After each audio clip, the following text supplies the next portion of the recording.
ಮಾಜಿ ಪ್ರಧಾನಿ ಹಾಗೂ ಖ್ಯಾತ ಅರ್ಥಶಾಸ್ತ್ರಜ್ಞರಾಗಿದ್ದ ಮನಮೋಹನ್ ಸಿಂಗ್ ಅವರು ಗುರುವಾರ ತಡರಾತ್ರಿ ದೆಹಲಿಯ ಏಮ್ಸ್ ಆಸ್ಪತ್ರೆಯಲ್ಲಿ ನಿಧನರಾಗಿದ್ದು, ಅವರ ಅಗಲಿಕೆಗೆ ದೇಶ ವಿದೇಶದಲ್ಲಿನ ಗಣ್ಯರು ಕಂಬನಿ ಮಿಡಿದಿದ್ದಾರೆ.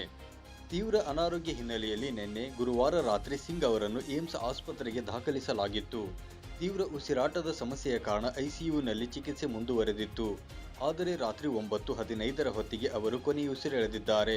ಮನಮೋಹನ್ ಸಿಂಗ್ ಅವರು 1991-96ರ ಅವಧಿಯಲ್ಲಿ ಪಿವಿ ನರಸಿಂಹರಾವ್ ನೇತೃತ್ವದ ಸರ್ಕಾರದಲ್ಲಿ ದೇಶದ ಹಣಕಾಸು ಸಚಿವರಾಗಿ ಪ್ರಾಮುಖ್ಯತೆಯನ್ನು ಗಳಿಸಿದರು. ಆರ್ಥಿಕತೆಯನ್ನು ಪರಿವರ್ತಿಸುವ ವ್ಯಾಪಕ ಸುಧಾರಣೆಗಳನ್ನು ತಂದಿದ್ದರು. ಯುಪಿಎ 2 ಅವಧಿಯ ಪ್ರಧಾನಿಯಾಗಿ ಅವರು 2004 ಮತ್ತು 2014ರಲ್ಲಿ ಸೇವೆ ಸಲ್ಲಿಸಿದರು. ಈ ವರ್ಷದ ಆರಂಭದವರೆಗೆ ರಾಜ್ಯಸಭೆಯ ಸದಸ್ಯರಾಗಿ ಸೇವೆ ಸಲ್ಲಿಸಿದ್ದರು. ಏಪ್ರಿಲ್ನಲ್ಲಿ ರಾಜ್ಯಸಭೆಯಿಂದ ನಿವೃತ್ತರಾಗಿದ್ದರು.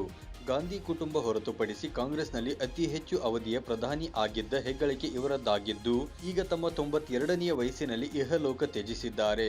ಇನ್ನು ಮನಮೋಹನ್ ಸಿಂಗ್ ಅವರ ಅಗಲಿಕೆಯ ಸುದ್ದಿ ತಿಳಿದು ಪ್ರಧಾನಿ ನರೇಂದ್ರ ಮೋದಿ, ಗೃಹ ಸಚಿವ ಅಮಿತ್ ಶಾ ಆದಿಯಾಗಿ CM Siddaramaiah, DCM D K Shivakumar ಅವರು ಸಂತಾಪ ವ್ಯಕ್ತಪಡಿಸಿದ್ದಾರೆ. 9 ಲೈವ್ ನ್ಯೂಸ್, ನವದೆಹಲಿ.